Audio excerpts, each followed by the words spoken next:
show that any positive odd integer, keyword here, odd integer, integer 2 is a keyword, is of the form 6 cube plus 1, 6 cube plus 3 and 6 cube plus 5. So let's first understand this. What does it mean? So to help us with that, I'll open our coding. Okay, so Euclid division lemma, divisibility. So I'll start the number with 650 till 700. Let me make it as 600 to 740, right? And the divisor is 6. Okay, I put the divisor 6. So let's look at the output, right? And that's too much. Let me cancel it out. Oh, this is 7. Okay, 640, because there was too congested, right? That's the right answer, but too congested. Actually, I can zoom in, but okay, let me do that only. Execute. So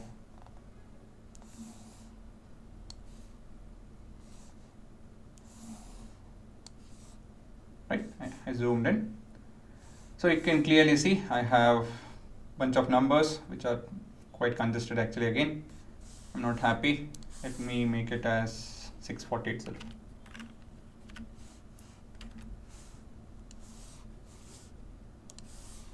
Okay, better now. So let us copy this and try to examine.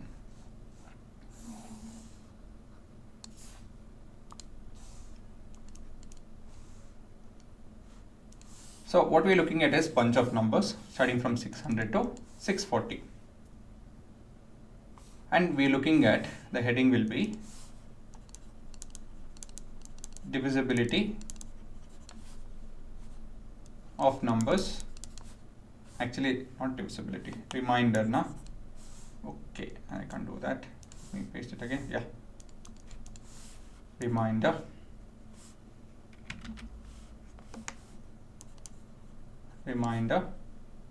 on dividing with 6, right? So now 600 when divided with 6 will get you 0. 601 when divided with 6 will get you 1. And this will give you 2, 3, 4 and 5, so on and so forth. So the first thing that we can observe here is it is not crossing the benchmark 6 that we already have seen in the first set of videos. It will never cross the one which is dividing the bunch of numbers. Now the question talks about that if we consider the odd numbers. So we have odd number here, here, right? Alternatively, we have odd numbers. So what they're telling is you choose any odd number, it will be either represented by 6 cube plus 1, is it not?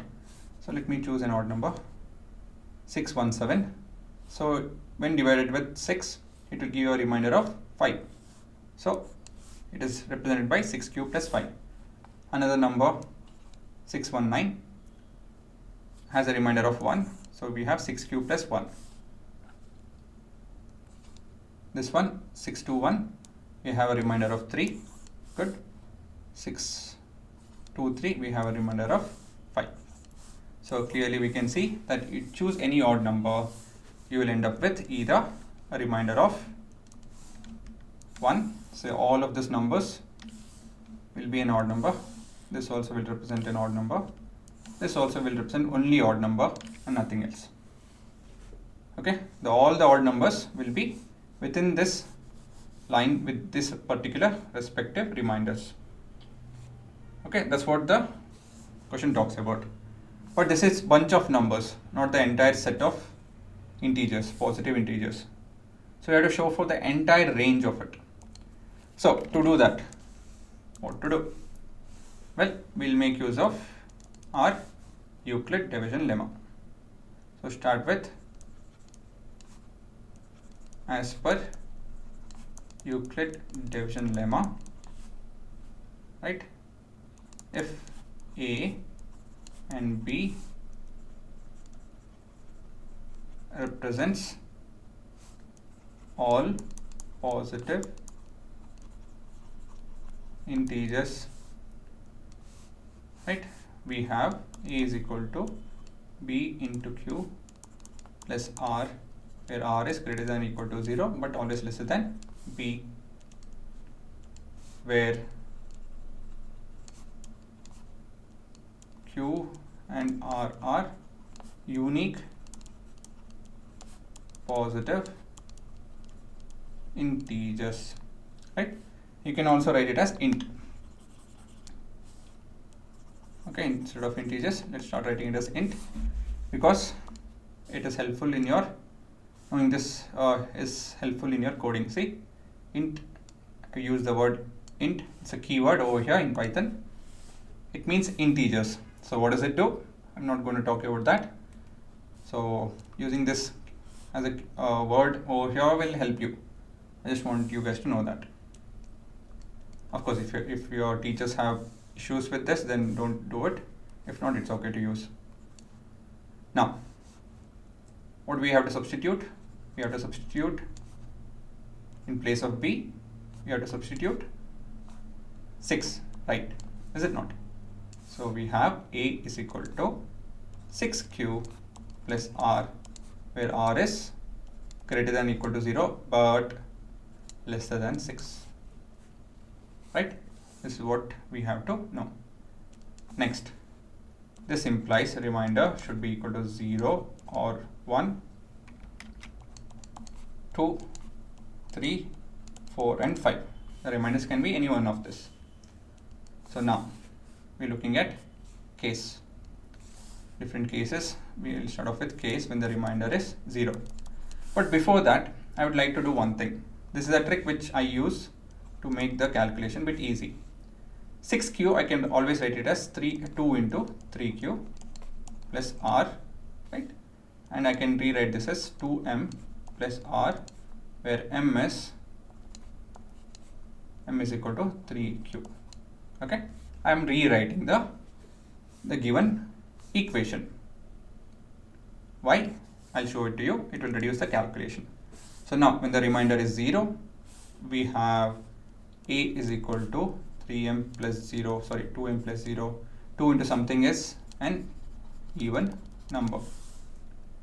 Now case when the remainder is 1.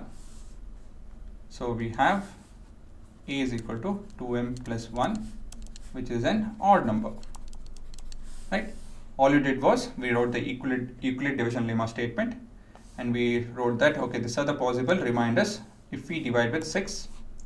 And now we are taking each case and showing that, okay, this represents even number, this represents odd number. So we are just doing that. Case when the remainder is 2, we have A is equal to 2m plus 2. 2 is common, you have m plus 1, which is nothing but an even number, right? Then we have case where R is equal to 3. So we have A is equal to 2m plus 3, which I'll rewrite it as 2m plus 2 plus 1. Quite simple, taking 2 common, so that will give us 2 times of m plus 1 plus 1. So this is even plus 1, which will make it an odd number. Then we have case when the remainder is 4, right? So you have A is equal to 2m plus 4. Here I'll take a common of 2. We'll get m plus 2. So 2 into anything is an even number, right? And we have case when R is equal to 5. So we can rewrite this as 2m plus 5, which is nothing but 2m plus 4 plus 1, right? We can rearrange it and write it as this. So taking 2 common, we have 2 times of m plus 2 plus 1, which is an odd number. So if you observe carefully, the conclusion is that we have odd here, here and here being represented by, right, m is nothing but your 3q, so this is 6m plus 1, and this is also, right, we started with this 6q plus 3 and 6q plus 5, right. All the odd numbers have been represented by this 3 set of expressions and nowhere else. Okay, that's what we wanted to prove. We wanted to prove that exclusively this particular set of numbers will represent all the odd numbers. Okay, that was the whole idea. So to summarize, if you have bunch of numbers, or all of this is your all the possible integer numbers. So if I classify them into different groups, right, wherein if the on dividing with 6, remainder will be 0, 1, 2, 3, 4, 5, right, remainder will be this many, and this will be even, this will be odd, this is even, and this will be odd, this is even, and this is odd. This is what we showed, and all the possible odd numbers have been represented by this many group and nothing else. That was the question, and that's your answer as well, right?